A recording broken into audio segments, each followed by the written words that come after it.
Back in Las Vegas, but on the pay-per-view main card this time. I mean, soak it in. Got to get that social media post.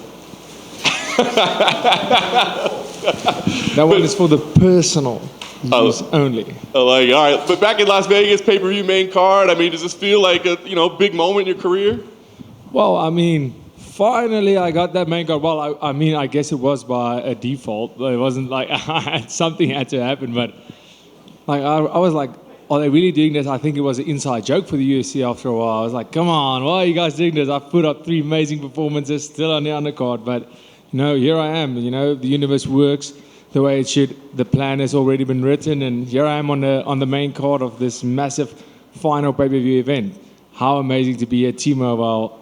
I can't wait to go out there and perform on the main card. You were just wishing ill will on somebody on the main card so you could get your spot? No.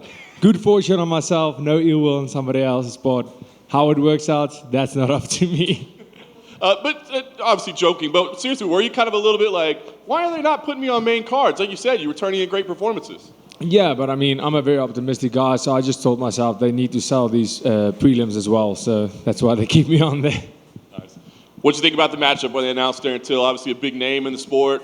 He's had some inconsistencies lately, but what did you think when this was the opponent given to you? Yeah, as soon as they, there was a little bit of talks. I mean, it was weird how this fight played out. I got a call before the September event. I don't know if a lot of people know this, but so I got a call saying, listen, will you fight Darren Till in 3 weeks? So this is, like I said, I don't think a lot of people really knew about this, but September when Khamzat the Diaz fight card, 209, right? No, it was, what was the fight? Well, no, it wasn't 209. 279. 279, 209. Diaz. That would have been awesome. Yeah. But, so they phoned me on 3 weeks' notice before the fight, and they said, listen, but I'm talking about late night. So Cameron, they were here at the Contender Series. So Vegas time, 11 p.m. My coach and, assistant knows that I'm asleep by that time on the phone. I answered, and they said, will you take a fight against Darren Till in 3 weeks' time? What's your weight? And I'm like, my weight's irrelevant at this stage. I'll take the fight. And, I struggled. I had a little bit of niggles, and wasn't really in a fight camp at all. And I said, cool, let's do it. And they said, cool, we'll hear back from the UFC tomorrow. I have no idea where this information came from. I have no idea what's up. And they went by, nothing happened. Day 2, they said they haven't gotten back to us. They haven't gotten back to us. And that's when I went on saying, hey, listen, Darren, you want to do this in September? Let's do it. Because I couldn't wait anymore. I was like, listen, I want to know if I'm fighting. Because now I'm really dieting very hard, and I'm training hard, which I always do. But I want to know, is this happening or not? And he said it was too short notice. And that was weird for me, because I'm like, the short notice, I thought I was the short notice replacement. But he accepted the fight, and that's how this whole thing came about. And as soon as we signed the fight, so many people went, oh, he's going to pull out of the fight, which I understand. I mean, the track record doesn't look great, but I just had this feeling in me since day one, this fight will happen, and this will be the biggest name that I beat this far in my career. I was going to ask you about that. So as you were preparing, did you ever have worries like, hey, we better be ready, to change or to pivot because we might end up with somebody else? Not at all. I mean, obviously, as soon as the fight came about, that was something that was mentioned. I was like, well, guys, that's something out of my control. I can't be worrying about that. So many people on social media, fans, just everybody saying, oh, Darren Till's definitely going to pull out. Like, don't even worry about it. He's going to pull out. I'm like, what do you want me to do? You want me to not train? I'm like, okay, cool. I'll make sure I don't train just because if he pulls out, I don't waste my time. No, that's not the way it works. I'll find a replacement. If it needs to happen, it will happen. That never crossed my mind during the camp because that's outside forces I can't control. I was focused on what I have to do to be ready to fight on the 10th. Whether it was Darren Till or whether it was the champion that stepped in there with me, I was ready for whoever, whenever, on that date. Nice. Last thing for me, as you said, biggest name, big opportunity here, a victory. What do you feel like you deserve? Because it feels like it has been a little bit of a slow play despite what you've been accomplishing. So do you feel like this is the moment people recognize you as a legitimate contender and they're talking about you in that way? I think, firstly, this will be the moment where everybody gets my name right. But This is a big step up. I think this is where I wouldn't have gotten this opportunity if they didn't think I was ready. I know I'm ready, and this is, like you said, this is the one fight, like the previous one, that was a big step up for me. This is the next step. This is the next step towards becoming the champion and fighting the best of the division.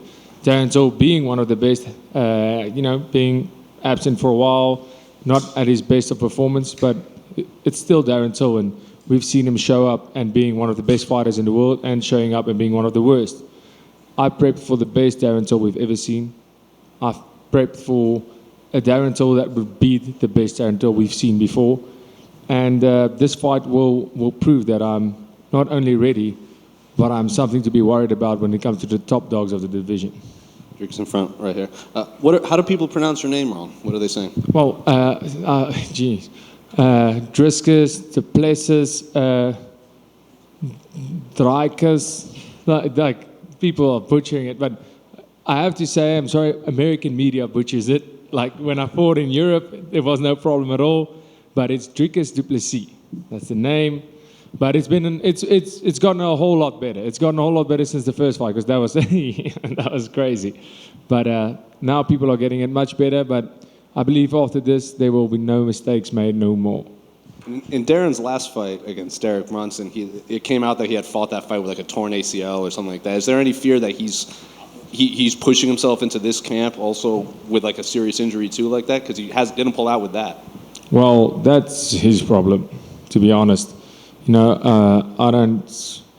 Whether he has an injury or not, it's going to be the same thing. Like I always say, you can be an asshole, you can be the nicest guy in the world. I'm going to go out there, try to knock you out, try to rip your neck off, try to rip an arm off, try to beat you as hard as I possibly can. It's nothing personal, it's just business out there. So, if he's carrying some injury, I don't know. He's definitely going to be carrying one after the fight.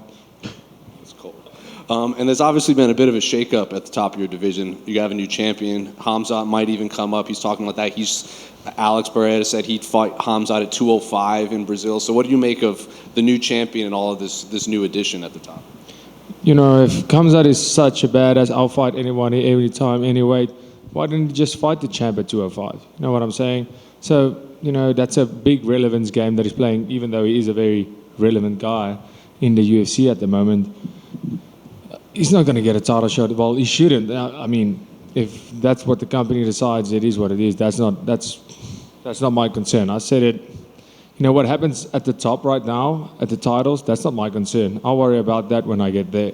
Right now, what I'm concerned about is getting into that conversation. So whether they fight about who gets the bone, I come and I take it anyway, that's all I'm concerned about. So, big shake-up with the champion change.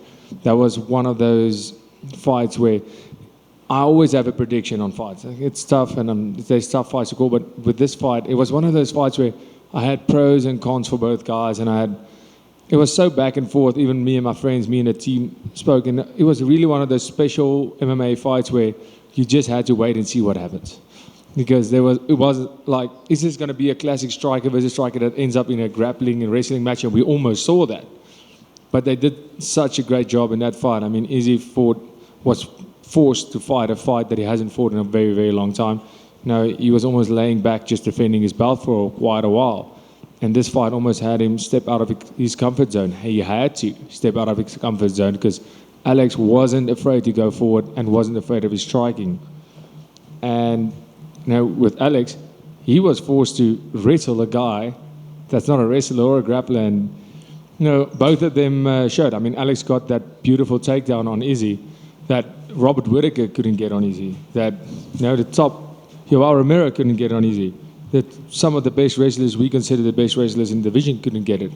So, great on him. So you can see how the sports develop. But, great. So we have a change of champions. I think there will be, honestly don't think Pereira will be as dominant as Izzy has been as a champion. I think for him, this was such an important fight for his legacy as a combat sports athlete. And this really has proven him to be really one of the best combat sports athletes to ever do combat sports. So good on him, great on him. But, like I said, to me, it's all about who has the title once I get into the conversation. That wouldn't be too far away, I hope. And after this fight, who I'll call out, I'm not sure. It seems like everybody's booked, right? But yeah, for me, like I said, the politics that's happening at the top right now doesn't concern me. What concerns me is what's happening in the top 10 up until I get to that top discussion. Then I'll start worrying about who's getting unfair advantages and all that kind of stuff. And finally, I'm sure you saw Dana White's post-fight press conference after Israel's fight. He said that his priority next year is UFC Africa. That is at the top of his list. So what'd you make of when you heard that? So happy you asked that. He talked about Nigeria. He talked about, was it Uganda? I think Uganda. I have to be honest with you. That makes no. And he did say they haven't done the research enough. They haven't done enough research to say, okay, we're doing it in Nigeria. But even Nigeria, there was a Nigerian reporter that said, sorry, we do not have the infrastructure for this. Even Israel said it probably wouldn't happen. It can't happen. If they're going to do it in Africa, there's only one place, and that's South Africa. South Africa is going to be the host of the first UFC Africa event. Write that down, because I know it, I can feel it. And I'm telling you, I mean, we have Cape Town. We've hosted a Rugby World Cup. We've hosted a Soccer World Cup. We have exactly what it takes to host these events, and it's a beautiful country, and I would love for the UFC to come there and be one of the guys that maybe is one of the reasons they do decide to go to South Africa. And Saturday night, I'm going to make them seriously reconsider and make the decision much easier for them to take this to South Africa. And there's no other country in Africa better than South Africa to host this event. They have to, and make sure, like, we have the infrastructure, we have the stadiums, we have the arenas, we have everything we need to host this event. Right here. You said earlier, Darren, just going back to Darren Till, you said that sometimes he looks like the best fighter on earth, sometimes he looks like the worst. From what you've watched of him, why is that? Is that something his opponents do, you feel like, that throws him off, or is it just something he comes into the cage with and he's either on or he's off? Yeah, I think he's in his own head. I think Darren Till is, when he started out, he was extremely motivated. I think he was a force at 170. He was a big 170. He was imposing his style on people. Once you get to the big boys in middleweight, it's a complete different story. And obviously, speaking as somebody who fought 170 and then came to 185 myself, that was harder work than actually cutting the weight, because I had to take a very long time. I took almost a year of competing completely to become a 100% 185 fighter. I didn't want to be a welterweight fighting at middleweight. I had to become a middleweight. And that's where I think he messed up. I think he saw the move up to 185 as, I can let it down. I don't have to eat as perfect. Those sessions where I really don't feel like I don't have to do the extra work because my weight's going to be fine. When you're cutting that weight, you almost feel obligated, because if you don't go do this session, you're not going to eat. I think he took the move up as almost an easier route, and that's not the case at all. We hit a little harder, everybody's a little stronger at 185, and I believe that was where the big mistake came. And then, of course, Darren Till losing the big fight against Masvidal, getting back against Gastelum was not an amazing performance, but he got the W, and then getting those losses, definitely the mental aspect, that's where his biggest downfall came, and I don't think he recovered from that. I think that's where he's his own worst enemy. Dricus over here. To go back to UFC Africa, is it a little frustrating that it has taken them a minute, because as of right now, there's only one African champion. When the year started, there were 3. Is it a little frustrating that it's like, hey, it might have been even bigger, had they done it a little sooner? No, next year we'll have an African champion residing in Africa, so that's going to be amazing.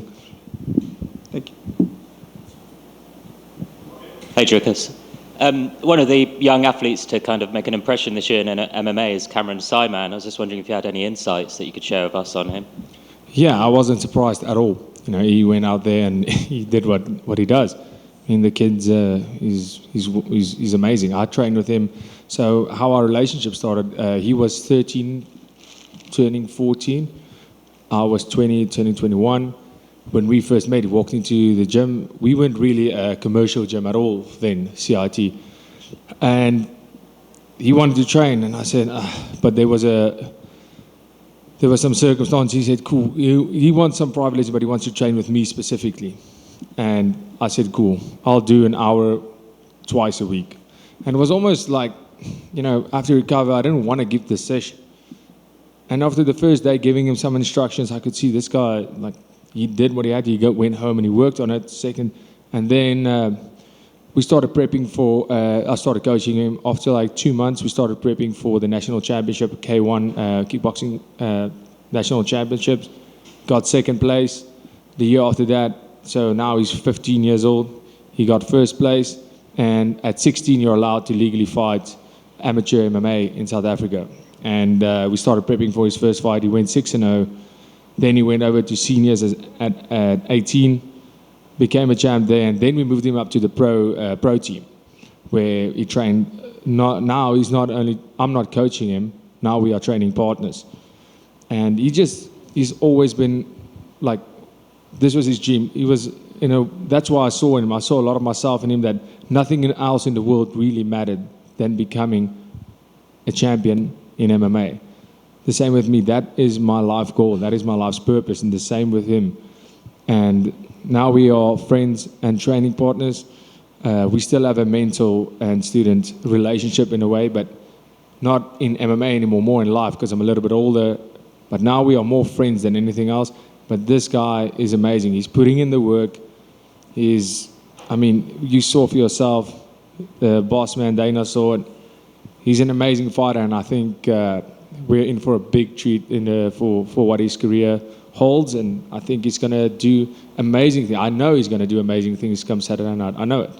What do you think's been the biggest development in him since you first came across him at 13, 14 years old? Mentally, I think he was a happy kid, just the same as I was when I started this. Just a happy guy, just want to be there, and then all of a sudden taking this seriously.